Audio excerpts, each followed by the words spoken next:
cyber security video series එකේ හතරවෙනි video එක සාදරයෙන් පිළිගන්නවා.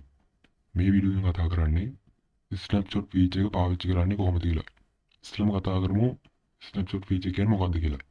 මේකේ වෙන්නේ OS එකේ මොකක් හරි අවුලක් ආවොත් OS එක crash වුණොත් මෙන්න මේ feature එක හරහා පුළුවන් අපිට OS එක නැවත යථා තත්ත්වයටපත් කරගන්න. ඒ කියන්නේ ආයි මුලින්ම අපිට install කරන්න නැතුව මේක පාවිච්චි කරන්න පුළුවන්.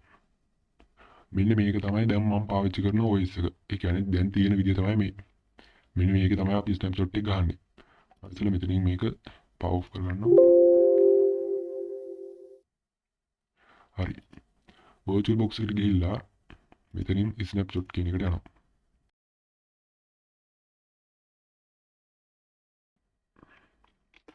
මම මෙතනින් new කියලා දෙනවා. දැන් අපි පාවිච්චි කරන OS එකට මොකක් හරි අවුලක් ආවොත් මෙන්න මේ new කියන එකෙන් අපිට ආපහු ඒක restore කරගන්න පුළුවන්. අපි දැන් පාවිච්චි කරන OS එකට යමු. දැන් අපි පාවිච්චි කරගෙන යන OS එකට.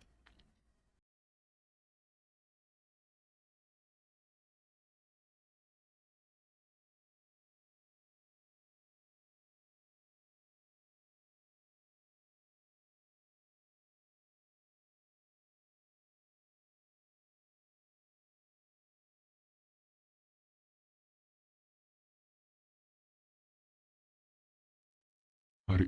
මේ තියෙන්නේ අපේ දැන් පාවිච්චි කරගෙන යන OS එක. ඔකට හිතන්න මේකට මොකක් හරි ප්‍රශ්නයක් ආවොත් දැන් අපි උදාහරණයක් මෙන්න මේ ෆයිල් එක. මෙන්න මේ new folder කියන එක තමයි array එක කියලා හිතන්න. මේක තමයි array එක. මම දැන් desktop එක transfer කරනවා. හරි. දැන් හිතන්න ඔය කට්ටිය මෙන්න මේ OS එක crash වෙලා තියෙන්නේ. උදාහරණයකට. දැන් කොහොමද අපි මේක කලින් තිබ්බ විදිහට හදාගන්නේ? මෙතන new folder කියලා එකක් තියෙනවා. wallpaper වෙනස්ලා තියෙනවා. මම මෙතනින් power off කරගෙන මෙන්න මෙතන new කියන එකට ගිහිල්ලා restore දෙනවා. දැන් start දෙනවා.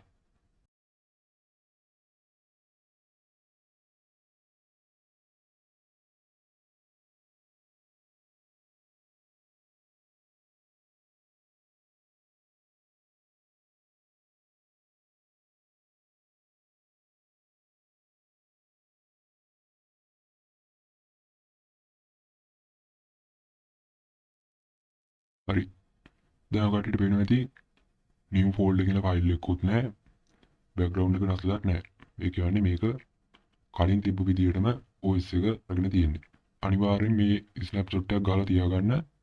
මොකද මේ කාලි වලට අලුත් කෙනෙක් නම් මේකේ මොකක් හරි ඔබලා මොකක් හරි වුණොත් error එකක් ආවොත් ඔයාලට මේ snapshot එකෙන් පුළුවන් ආයි OS එක තිබ්බ විදිහටම හදාගන්න. ආයි install කරන්න ඕනේ නැහැ මුලින්දා. OS එක තිබ්බ විදිහටම හදාගන්න පුළුවන්. හරි. මම හිතනවා අද වීඩියෝ එකේ කතා කරපු දේවල් තේරෙන්නේ නැති කියලා. ඊළඟ වීඩියෝ එකෙන් සිටමු. goodbye.